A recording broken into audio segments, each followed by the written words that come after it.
6 মাস আগে বলেছিলেন আবু বকর যে কোনো সময় আমাদেরকে হিজরত করা লাগতে পারে।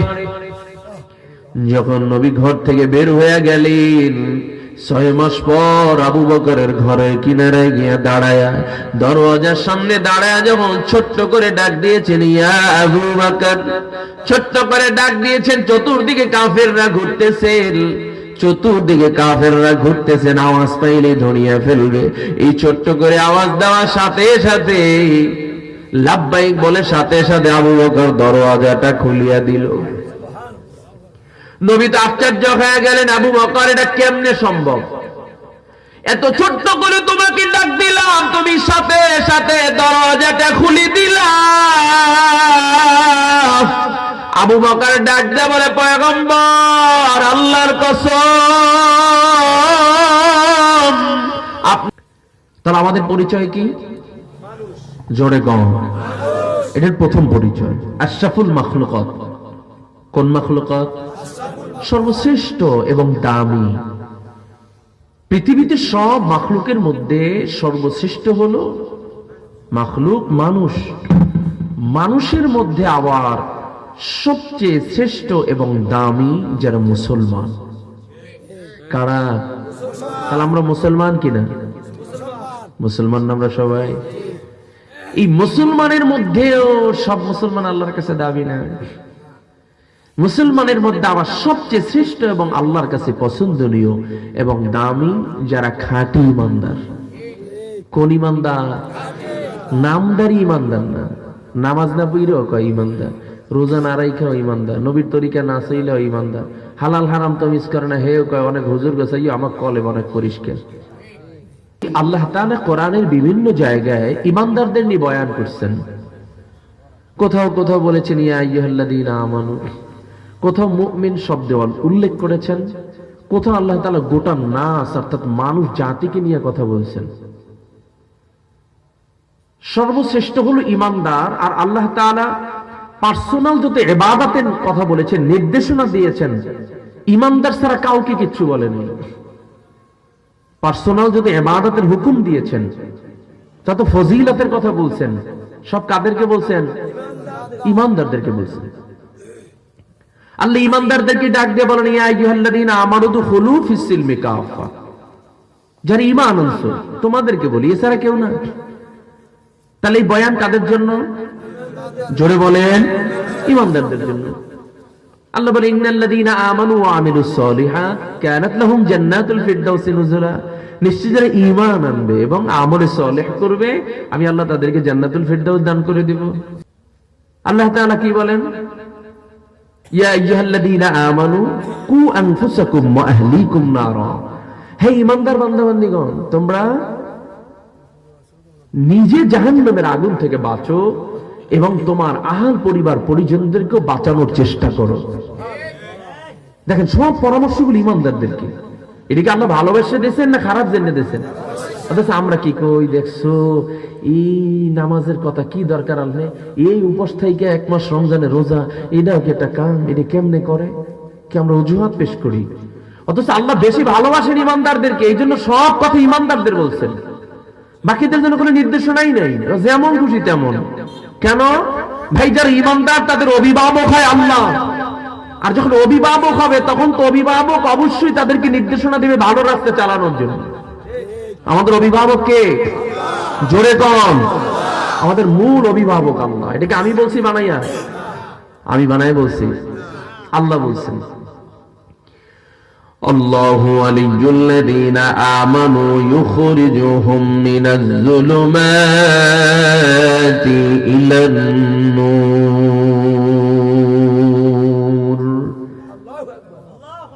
আল্লাহ তাআলা বলেন যারা ঈমানদার আমি আল্লাহ তাআলা তাদের অভিভাবক হয়ে যায়। শুধু অভিভাবক পর্যন্তই সমাপ্তি নয়, আমি আল্লাহ তাআলা ওই বান্দা বান্দীদেরকে মিনাজ যুলুমাতি ইলান নূর, আমি আল্লাহ অবশ্যই তাদেরকে অন্ধকারের রাস্তা থেকে আলোর রাস্তায় বের করে নিয়ে আসি। আল্লাহ বলছেন নিজে যে আমি ঈমানদারদের কথা বলছেন। ঈমানদার তাহলে আমাদের অভিভাবক কে? ইমানদারদের অভিভাবক কে? বাকি যারা তাদের অভিভাবক আল্লাহ না, তাদের অভিভাবক আল্লাহ না। বলবেন কেন? তাহলে তারা বাঁচে কেমন? আল্লাহ যদি অভিভাবক না হয়, হ্যাঁ অবশ্যই বাঁচবে। কারণ আল্লাহ তাআলার দুইটা সিফাতি নামের মধ্যে দুইটা গুরুত্বপূর্ণ নাম আছে, রহমান এবং রহিম। এই দুইটা নামের ফজিলতের কারণে আল্লাহ দুনিয়ার কারো রিজিক বন্ধ করবে না। যে নামাজি তাকেও রিজিক দিবেন, যে বেনামাজি তাকেও রিজিক দিবেন, যে মুসলমান তাকেও রিজিক দিবেন, যে বিধর্মী তাকেও রিজিক দিবেন। যে বলে দেয়ার ইজ নো গড, আল্লাহ বলতে কিচ্ছু নাই, ওরেও খাওয়াইয়া রাখবে, নাকি না খাওয়াই পারবে, ওকেও খাওয়াবে।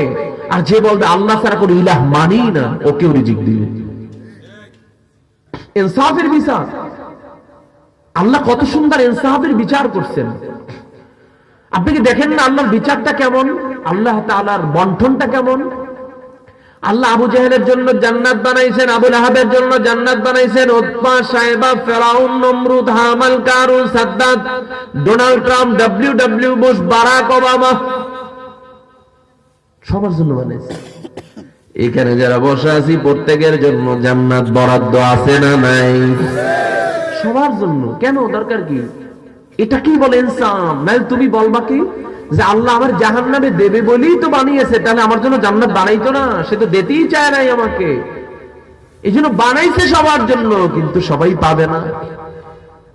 বানাইছে কি সবার জন্য। দোষ ধরতে না পারো যে ইচ্ছা করেই তো আল্লাহ আমাদের জন্য ব্যবস্থা রাখে নাই।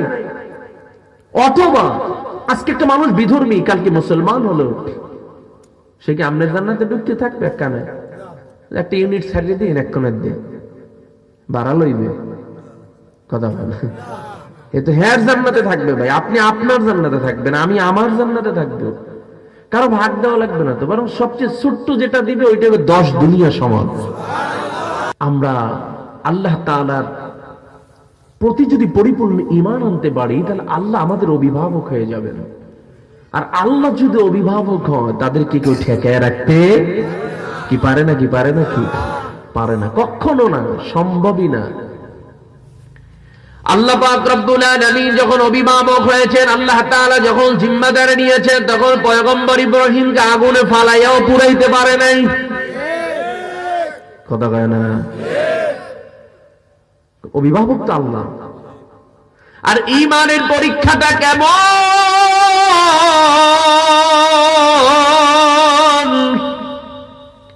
ইব্রাহিম যখন আগুনের মধ্যে পড়ে, তখনও জিব্রাইল বলে ভাই কোনো সহযোগিতা লাগবে কিনা, লাগলে বলতে পারেন। সবাই তো চলে যাচ্ছে, গুনার পরিবেশ আমাদের থাকার মতো কোনো সুযোগ নাই। যদি আপনি বলেন আমি কোনো আপনার উপকারে আসতে পারি কিনা, থাকলে বলতে পারেন। পয়গম্বর ইব্রাহিমের কেমন ঈমান, ডাক দিয়ে বলে ভাই জিব্রাইল, তোমার কাছে আমি কি সহযোগিতা চাইবো? যে আল্লাহ আমারে পাঠাইছে, সেই আল্লাহ বুঝি আমারে চোখে দেখে না। যখন আল্লাহর উপরে পরিপূর্ণভাবে তাওয়াক্কুল করেছে যে আল্লাহ আমারে পাঠাইছে, সে আল্লাহ বুঝি আমারে চোখে দেখে না, আল্লাহ কেমন ভাবে হেফাজত করছে। পয়গম্বর আগুনের মধ্যে ফালাইবার পর আল্লাহ তাআলা সাথে সাথে আগুনকে মেসেজ দিয়ে জানায় দিয়েছে, কুলনা ইয়া নারু কুনি বারদান ওয়া সালামান আলা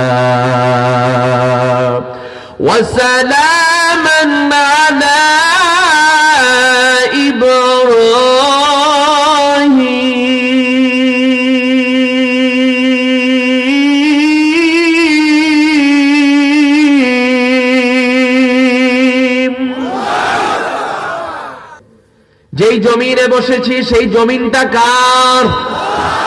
যে আসমানের নিচে আছি সেই আসমানটা কার? এই গোটা পৃথিবীতে যত মাখলুক আমার চোখে দেখি অথবা না দেখি, সব সৃষ্টিকার।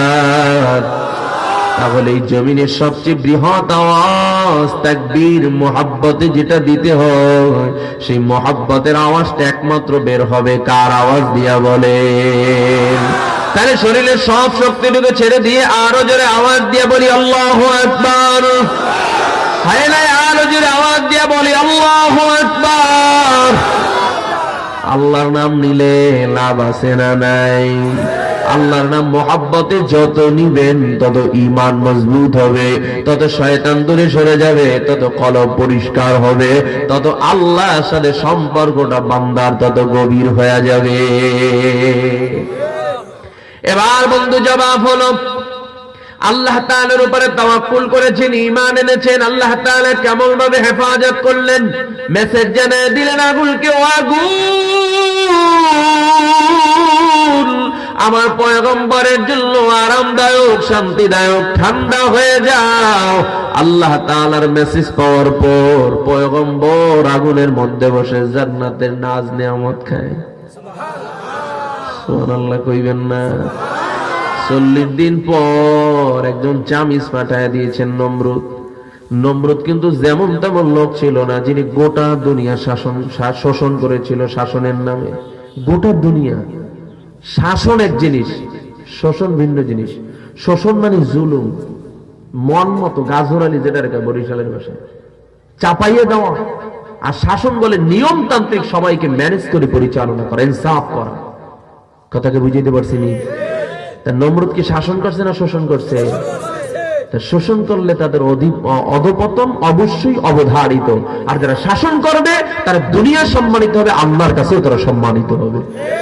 দেখতে আসার পর তাকে দেখে আসলেই তো ঘটনা সত্য। শরীরের জিদে মেজাজ এত গরম, আগুনের দিকে লক্ষ্য করে ডাক দিয়ে বলে, আগুন তুই জ্বালাইবার শক্তি কি হারায় ফেলাইছো নাকি? আজকে 40 দিন পর্যন্ত তাপ দিলাম, এরপরে 40 দিন ইব্রাহিমকে এখানে রাখলাম, কিন্তু তুই তো কিছুই করতে পারলি না। তোর কি জ্বালাইবার শক্তি নাই? তুই কি শক্তি হারায় ফেলাইছো নাকি? এমন সময় আগুনের মধ্য থেকে গাইবি আওয়াজ ডাক দিয়া বলে, ও নমরুদ, জ্বালাইবার শক্তি হারাই না।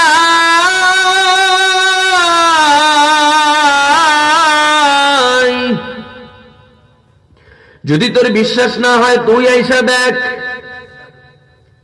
শুধু তুই না, গোটা দুনিয়া জ্বালায় দেওয়ার ক্ষমতা আমারে আমার আল্লাহ দিছে, কিন্তু তার পয়গম্বরের একটা পশম পরার ক্ষমতা আমি আগুনের না।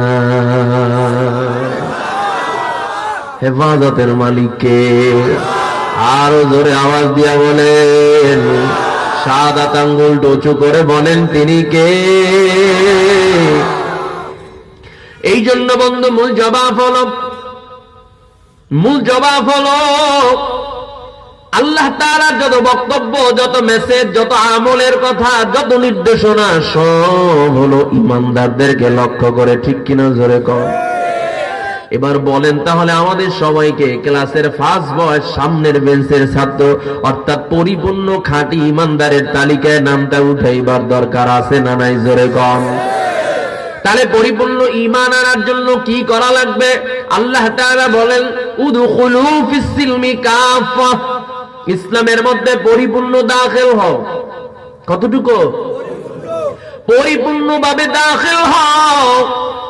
ওয়ালা তাত্তাবিউ খুতুওয়াতিশ শাইতান ইন্নাহু লাকুম আদুউম মুবিন। আল্লাহ তাআলা বলেছেন, আর তোমরা শয়তানের পদঙ্ক অনুসরণ করিও না, জেনে রাখো শয়তান তোমাদের প্রকাশ্য দুশমন। আল্লাহ মেসেজটা দিয়েছেন সবাইকে না ঈমানদারদেরকে? জোরে কোন। এবার আমাদের মূল পরিচয় হলো ঈমানদারের দামটা কেমন। আমরা যারা কালিমা পড়েছি, এই কালিমার প্রতি ঈমান আনার যে কত দাম, এইটা আমরা অনেকে বুঝতে চাই না, বুঝতেও পারি না।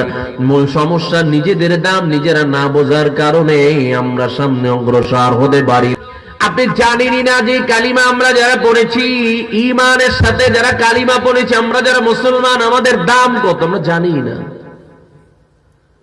এবার নবী আলাইহিস সালাতু ওয়াস সালাম হাদিসের মধ্যে বলেন, মান ক্বালা লা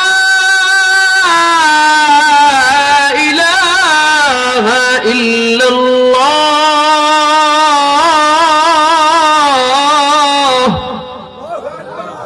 মান ক্বালা লা ইলাহা ইল্লাল্লাহ ইল্লাল্লাহ দাখালাল জান্নাহ।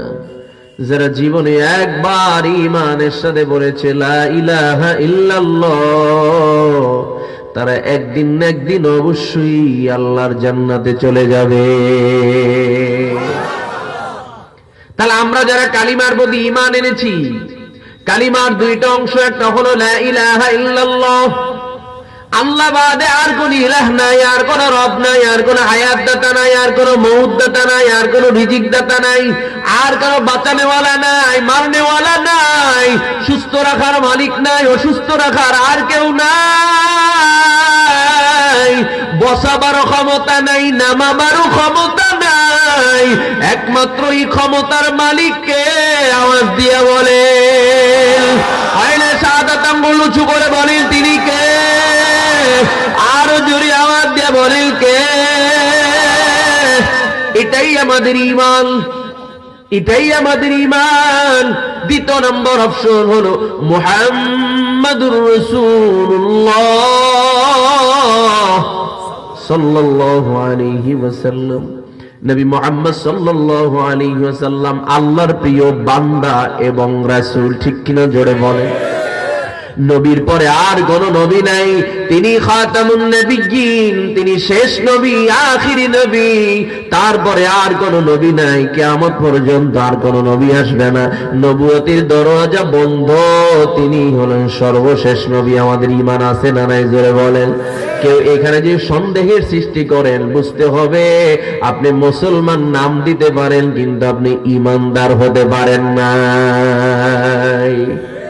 খবরদার, কেউ যদি বলে আমি প্রথম অংশ মানি, দ্বিতীয় অংশ মানি না, দ্বিতীয় অংশ মানি, প্রথম অংশ মানি না, এটা ঈমানদারের পরিচয় নয়।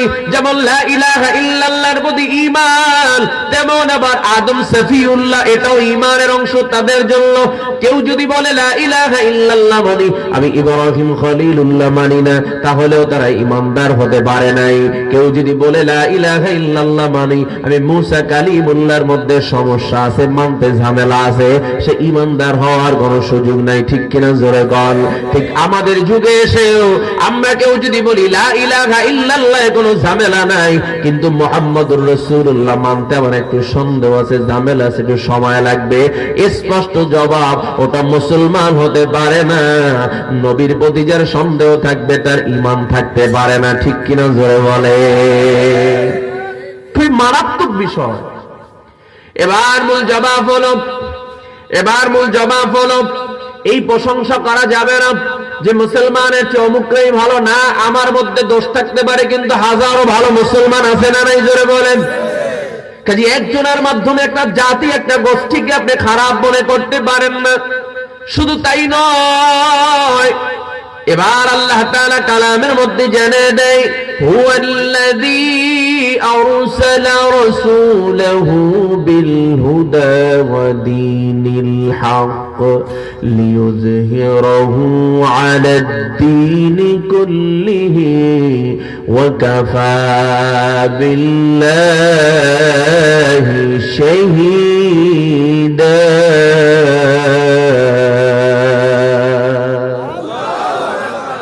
আল্লাহ তাআলা নবী আলাইহিস সালাতু ওয়াস সালামকে জমিনের মধ্যে প্রেরণ করেছেন অনেকগুলো কারণ। আল্লাহ তাআলা এখানে যে কারণটা উল্লেখ করেছেন, অনেক কারণের এক অংশ, একটি অন্যতম কারণ হলো আল্লাহ বলেন সকল বাতিল ধর্মের উপরে, সকল তন্ত্রমন্ত্রের উপরে ইসলামকে প্রতিষ্ঠিত করার জন্য, ইসলামকে সমুন্নত রাখার জন্য, দ্বীনে হককে প্রতিষ্ঠিত করার জন্য, দ্বীনে হককে সব ধর্মের উপরে সমুন্নত রাখার জন্যই পয়গম্বরকে আমি জমিনের মধ্যে প্রেরণ করেছি। এখান থেকে একটা বিষয় আমাদেরকে বুঝতে হবে, জমিনের মধ্যে যত ধর্ম আছে, কোন ধর্মের দাম আমার আল্লাহর আদালতে নাই। আল্লাহর কাছে একমাত্র মনোনীত ধর্ম, তার নামটাকে একটু আওয়াজ দিয়ে বলেন। কোন ধর্ম? জোরে আওয়াজ দিয়ে বলেন। এই সার্টিফিকেট দুনিয়ার কেউ দেয় না, এই একমাত্র আল্লাহর কাছে মনোনীত ধর্ম ইসলাম। আল্লাহ তাআলা নিজেই স্পষ্ট করেছেন, ইন্নাদ-দীনা ইনদাল্লাহিল ইসলাম।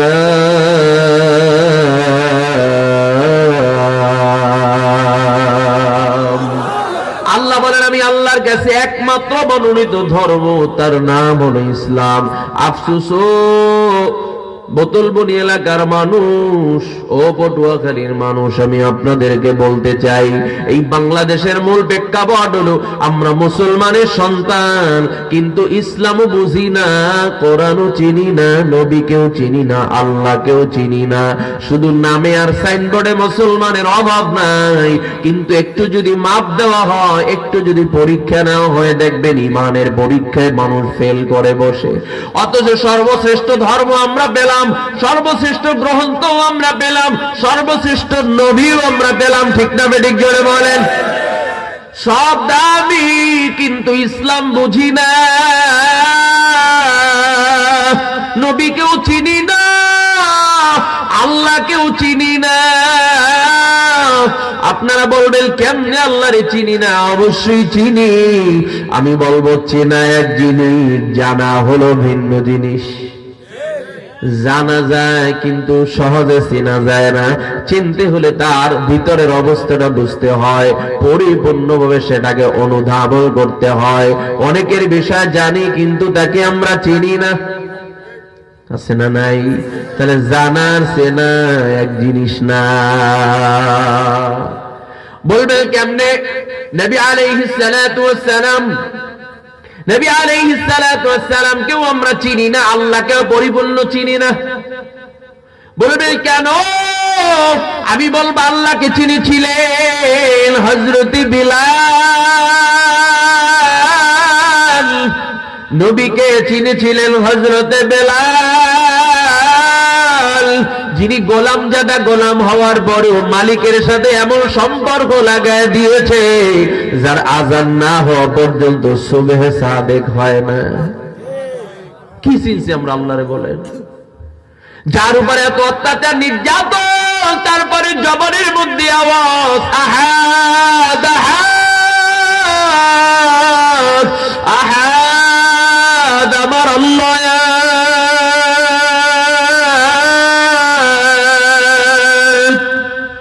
এত অত্যাচার নির্যাতনের পরে আল্লাহরে এমন চেনা চিনছে, বলে আমার জীবন চলে যেতে পারে কিন্তু আল্লাহকে আমি অস্বীকার করতে পারবো না। যে রবের প্রতি আমি ঈমান এনেছি, ওই রবের প্রতি ঈমান আমি ছাড়তে পারবো না। যে নবীর প্রতি ঈমান আনছি, সেই নবীর আমি ছাড়তে পারবো না। এমন পরীক্ষা দিয়েছেন আল্লাহ, এমন মর্যাদা বানিয়ে দিয়েছেন। শুধু তাই নয়, এই বেলালের মর্যাদা শুধু দুনিয়ার মধ্যে এমনটাই না, বেলালের মর্যাদা জান্নাতের মধ্যে। নবী মেরাজ থেকে আসার পরে বয়ান করেছিলেন, ডাক দিয়ে বলেছিলেন, বেলাল তুই এমন কি আমল করে একটু বল। বেলাল বলে, নবী আমার তেমন কোনো আমল মনে পড়ে না। হ্যাঁ, তবে দুইটা আমল আমি কন্টিনিউ করার জন্য চেষ্টা করি। এর মধ্যে এক নাম্বার, আমার ওযু ছুটে গেলেই নতুন করে আমি ওযু করে পবিত্র হয়ে যাই। দ্বিতীয় নাম্বার আমার আমল হলো আপনি নবীর সুন্নত আমল টুপিটা আমি সবসময় মাথায় রাখার জন্য চেষ্টা করি। নবীজি ডাক দিয়ে বলে, বেলাল তুই সব সময় পবিত্র থাকা, যে আমল করো সুন্নতের আমল করো, সব সময় পাক পবিত্র থাকো। আল্লাহ তোর মর্যাদা এমন ভাবে বাড়ায় দিয়েছে রে বেলাল। আমি যখন মেরাজে গেলাম, জান্নাতের মধ্যে হাঁটতেছিলাম, তখন আমার সামনে সামনে তোর পায়ের হাঁটার আওয়াজ আমি শুনতে পেয়েছি। কি চিনেছি আমরা আল্লাহকে? শুধু তাই নয়, কিয়ামতের ময়দানে সর্বপ্রথম আল্লাহ তাআলা আপনার আমার নবীকে উপস্থিত করাবেন। এটা কি কেউ উঠবে না? সর্বপ্রথম আপনার আমার নবীকে জিব্রাইলের মাধ্যমে আল্লাহ তাআলা নবীকে উপস্থিত করাবেন। নবীর ডান পাশ থেকে আবু বকর, বাম পাশ থেকে ওমর উঠবেন, সামনের দিক থেকে ওসমান, পিছনের দিক থেকে আলী, আরো একজন সাহাবী নবীর পায়ের নিচ থেকে সেদিন হাসরের ময়দানে উঠবেন। আযান দিতে দিতে দিতে দিতে আরো একজন সাহাবী উঠবেন, তার নাম হলো হযরতে বেলাল। মিয়া আল্লাহরে পাইতে হলে অনেক নামি দামি বংশ লাগে না, অনেক বেশি সার্টিফিকেট লাগে না, শুধু একটা কলবের বিষয়। কি ভাই, এটা কলব, স্বচ্ছ একটা কলবের বিষয়, আর কিচ্ছু না ভাই। এটা যত পরিষ্কার হবে তত আল্লাহর সাথে কানেকশন আপনার ভালো হয়ে যাবে। কেউ বুঝবেই না, কেউ জানবেই না যে আল্লাহর সাথে আপনার কানেকশনটা কি। এই জন্য দেখেন না কত মানুষ জিন্দা থাকা অবস্থায় চেনাই যায় না, কিন্তু মৃত্যুর পর মানুষ আফসোস করে এই লোকটা এরকম ছিল, কিন্তু এতদিন চেনেই নাই, মূল্যায়নই করে নাই। উনি একজন সাধারণ মুজাহিদ, একজন সাধারণ মানুষ, শিক্ষা দীক্ষা নাই, সার্টিফিকেট নাই, তেমন ইনকামও নাই, দিনমজুর শ্রমিকের কাজ করে, গাড়ি চালায়, ভ্যান চালায়, রিক্সা চালায়, কিন্তু ওয়াক্ত হলেই নামাজ আদায় করে বাদ দেয় না, সময় মতো রোজা রাখে, হালাল ইনকাম করে সেইটা খায়। আছে না নাই জোরে বলেন? এই পথে চলার কারণে আল্লাহর সাথে এমন একটা সম্পর্ক গোটা দুনিয়ার মানুষ জানে না। বেঁচে থাকতে মৃত্যুর সময় দেখা যায় আল্লাহর নামের জিকির করতে করতে করতে করতে দুনিয়ার থেকে কালিমা পড়ে ঈমান নিয়ে বিদায় হয়। আছে না নাই? কাজী বন্দে খান দেয়া বোঝার বিষয় হলো, নবীকে চিনেছিলেন হযরতে আবু বকর। কেমন চিনছে?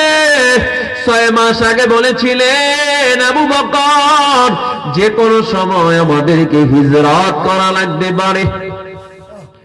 যখন নবী ঘর থেকে বের হয়ে গেলেন, 6 মাস পর আবু বকরের ঘরের কিনারায় গিয়ে দাঁড়ায়, দরওয়াজার সামনে দাঁড়ায় যখন ছোট্ট করে ডাক দিয়েছেন, ইয়া আবু বকর, ছোট্ট করে ডাক দিয়েছেন। চতুর্দিকে কাফেররা ঘুরতেছেন, চতুর্দিকে কাফেররা ঘুরতেছেন, আওয়াজ পাইলে ধরিয়ে ফেলবে।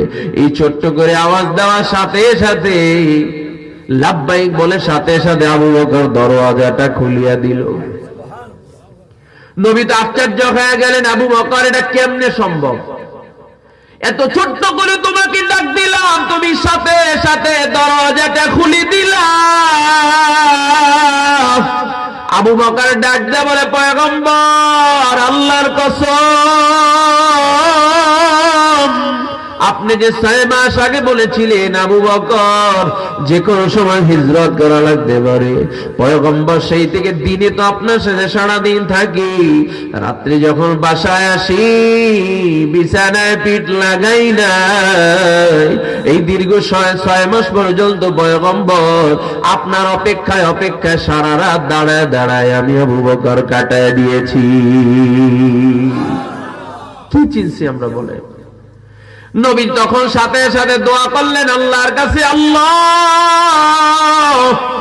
দ্বীন ইসলামের জন্য আমার জন্য যে আবু বকরের এত ত্যাগ, এত মুহাব্বত, আমি আবু বকরের জন্য দোয়া করলাম। আবু বকরের সফর আজকে শুধু মক্কা থেকে মদিনায় না, আবু বকরের সফর যেন আমার সাথে জান্নাতুল ফিরদাউস পর্যন্ত হয়। নবীকে যে চিনছে সে দুনিয়ায় সফল হয়েছে, সে আখিরাতেও সফল হয়েছে। এই জন্য আল্লাহকে যদি চিনতে হয়, নবীকে চিনতে হয়, তাহলে এই জীবনটাকে সুন্দর করে কোরআন সুন্নাহ অনুযায়ী সাজাইবার দরকার। আছে না নাই জোরে বলেন? ও বন্ধু, দুনিয়ার থেকে বিদায় হওয়ার পর কবরে যাওয়ার পরে কয়টা প্রশ্ন করা হবে? কথা কয় না? এই 3টা প্রশ্ন মূল প্রশ্ন, এর সাথে রূপক আরো একটা প্রশ্ন করা হবে, মোট 4টা প্রশ্ন। কয়টা জোরে বলেন? আরো জোরে। এটা প্রধানমন্ত্রী থেকে শুরু করে একদম 3rd ক্লাস মানুষ পর্যন্ত প্রত্যেককে একই প্রশ্ন, কোনো ভেদাভেদ নাই। কবরে কোনো ভেদাভেদ আছে নাকি? কোনো ভেদাভেদ নাই। 4টা প্রশ্ন করা হবে। আজকে যারা দুনিয়ায় বসে কোরআন মানি না, কোরআন বুঝতে চাই না, কোরআন অনুযায়ী চলতে চাই না, ওই বন্ধুদেরকে আমি বলতে চাই, কি জবাব দিবে কবরে? কি জবাব দিবে আল্লাহ তাআলার আদালতে? কবরে যাওয়ার পর 1 নাম্বার প্রশ্ন করা হবে, মান রব্বুকা, তোমার রব কে? ঈমানদার মুমিন জবাব দেবে, রব্বি আল্লাহ, আমাদের রবকে আওয়াজ দিয়ে বলেন, আওয়াজ দিয়ে বলেন, জোরে বলেন, আরো জোরে আওয়াজ দিয়ে বলেন, কে? আল্লাহ আমার রব,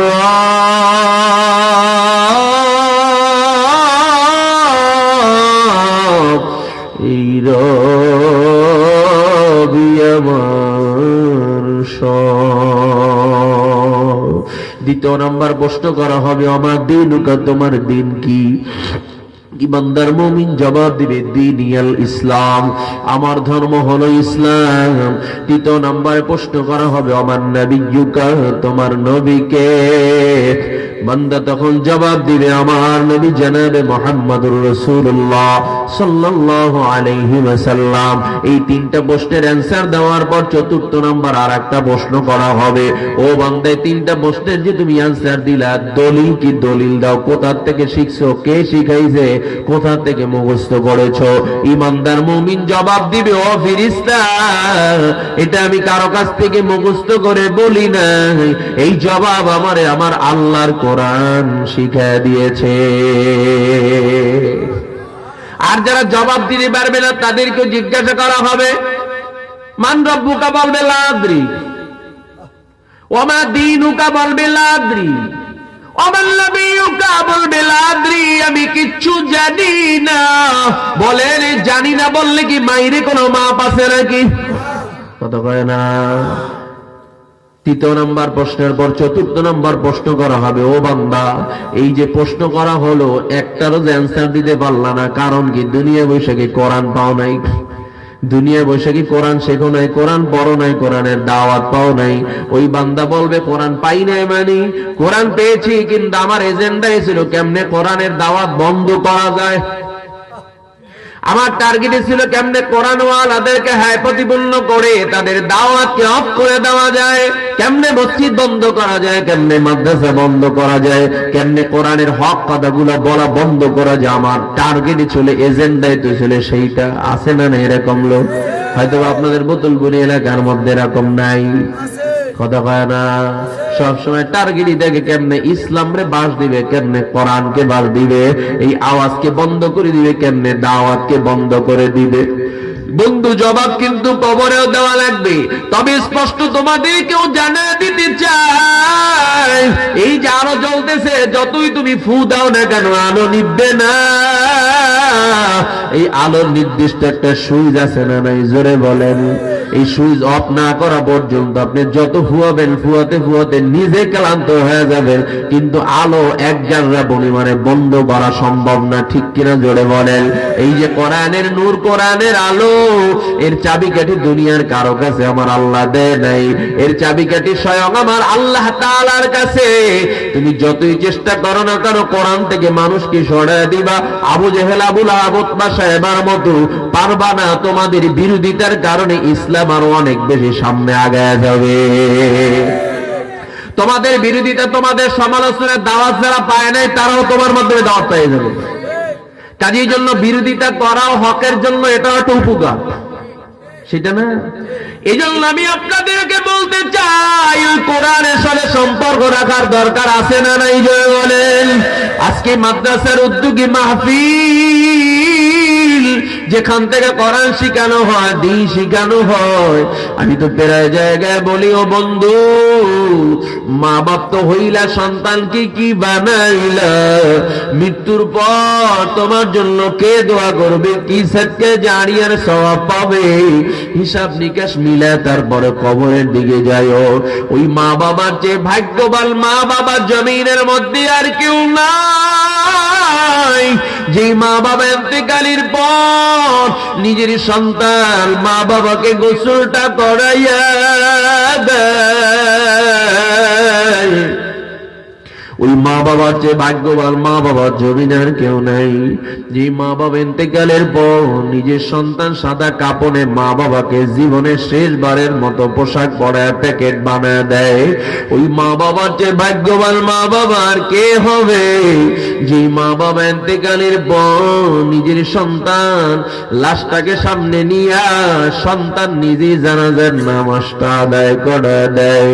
ওই মা বাবার যে ভাগ্যবান মা বাবার কেউ নাই। যে মা বাবার লাশটাকে সন্তান নিজে হাতে হাতে ধরিয়া কবরের মধ্যে জনমের বিদায় দিয়া দেয়, ওই মা বাবার যে ভাগ্যবান মা বাবা জমিনে আর কেউ নাই। যে মা বাবা ইন্তেকালের পর নিজের সন্তান মা বাবার কবরের কিনারায় দাঁড়ায়া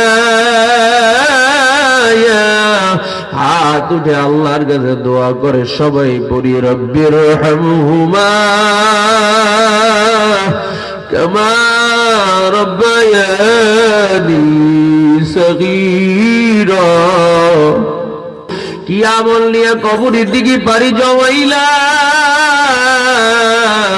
হায়াত কিন্তু বাড়ে না, হায়াত আস্তে আস্তে কিন্তু কমিয়া যায়। কি সামান নিয়ে কবরের দিকে পাড়ি জমাইলা, একটু দুনিয়ার পরিচয় নেন, আখিরাতের পরিচয় নেন, তারপরে দুনিয়ার থেকে বিদায় হন। এই জমিনে বহু কবর আছে, অনেকের কবরের পরিচয় কেউ জানে না, আছে না নাই জোরে বলেন? অনেকের কবর উপরে ঘর উঠছে, রাস্তায় হয়ে গেছে, কেউ জানি না। অনেকের কবরে কোনো অস্তিত্ব নাই, কোনো চিহ্ন নাই। এমন একটা দিন কি আপনার আমার আসবে না, যেই দিন আমার কবরও কেউ চিনবে না, কবর উপরে কবর হয়ে যাবে, অথবা সবার কাছে অপরিচিত হয়ে যাবে, আমার নামও কেউ নিবে না। স্বাভাবিকভাবে আমরা যখন দোয়া করি মা বাবা দাদা দাদি নানা নানি, এরপরে আর কেউ নাম নিয়ে দোয়া করি না। একটা দিন কি আপনি আর আমি তালের খাতায় চলিয়া যাব না, তখন আর নাম ধরিয়া দোয়া হবে না, তখন আম ভাবে যে দোয়া হবে, আমিও সেই আম দোয়ার একজন সদস্য হয়ে যাব। কাজী বন্ধু, কি আমল সংগ্রহ করে কবরের দিকে পাড়ি জমাইলাম। কাজী এই জন্য আমি আপনাদেরকে বলবো, আল্লাহর সাথে সম্পর্ক লাগাই দেন, নবীর তরিকার উপরে নিজের জীবনটাকে লাগাইয়া দেন। আজকের মাহফিল আমাদের কারো জন্য জীবনের শেষ মাহফিল হতে পারে কি পারে না, জোরে বলেন, আওয়াজ দিয়ে বলেন, পারে কি পারে না? এই জমিনে কত অল্প বয়সের যুবক দুনিয়া থেকে বিদায় হয়ে চলিয়া যায়। আসার সিরিয়াল আছে, যাওয়ার কোন সিরিয়াল নাই। এমনও হতে পারে আমাদের কারো জন্য কাপড়ের দোকানে কাপড়ের কাপড় এসে প্রস্তুত হয়ে যেতে পারে, জানা নাই। হয়তোবা কারো জন্য মসজিদের বারান্দার চারপালা খাটিয়াটা প্রস্তুত হইতে পারে, জানা নাই। হয়তো এমন হতে পারে আগামীকাল সকালবেলা মসজিদের মাইক এলান হয়ে যাইবে, অমুকে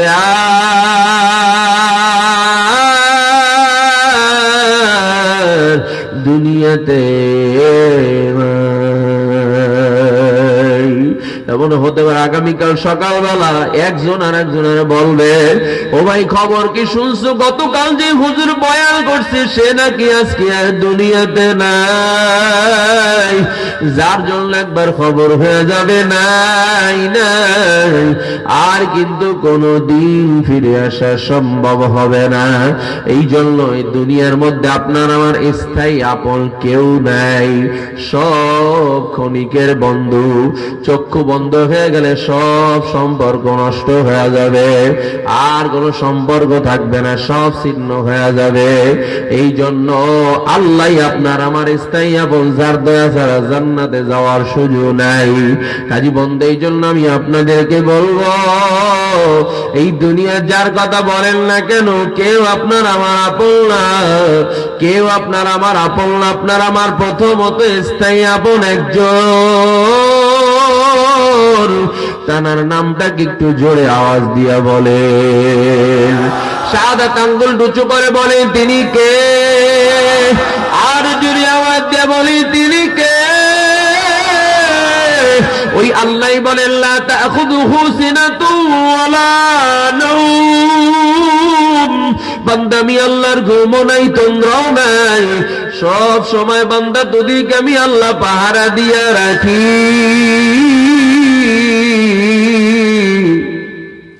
তোদের প্রতি আমি আল্লাহর কত দয়া কত মায়া বান্দা তুই জানো, কিন্তু তারপরেও বান্দা তোরে ফজরে ডাকলাম পাইলাম না।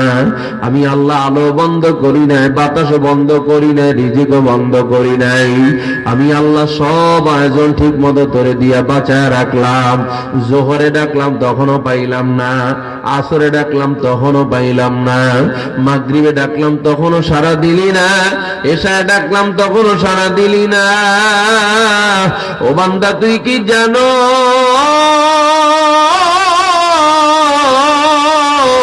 আমি আল্লাহ তোর জন্য বানায় রাখছি জাহান্নাম,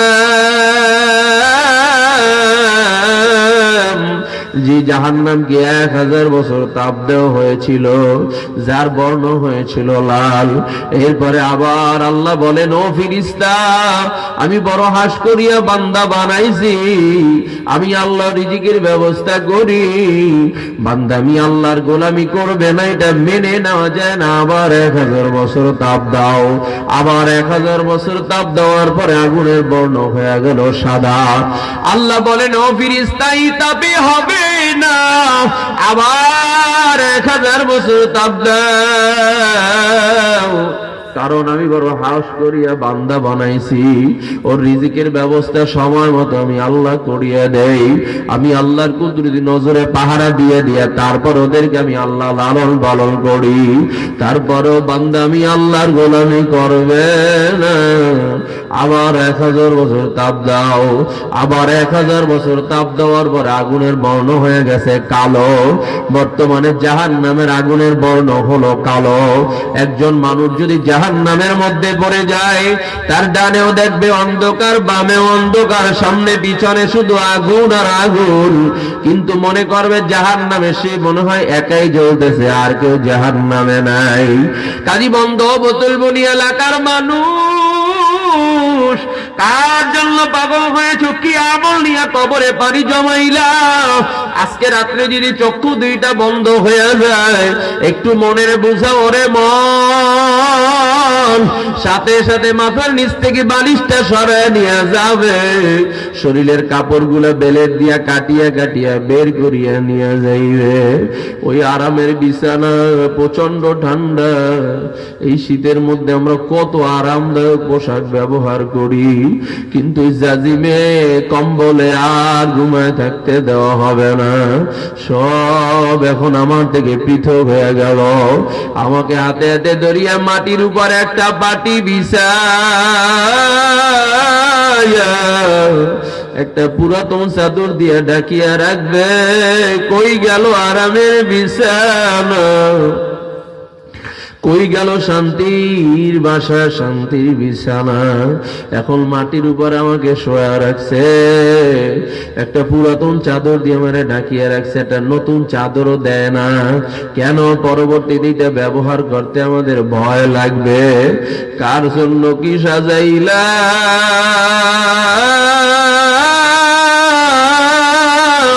শুধু তাই নয়,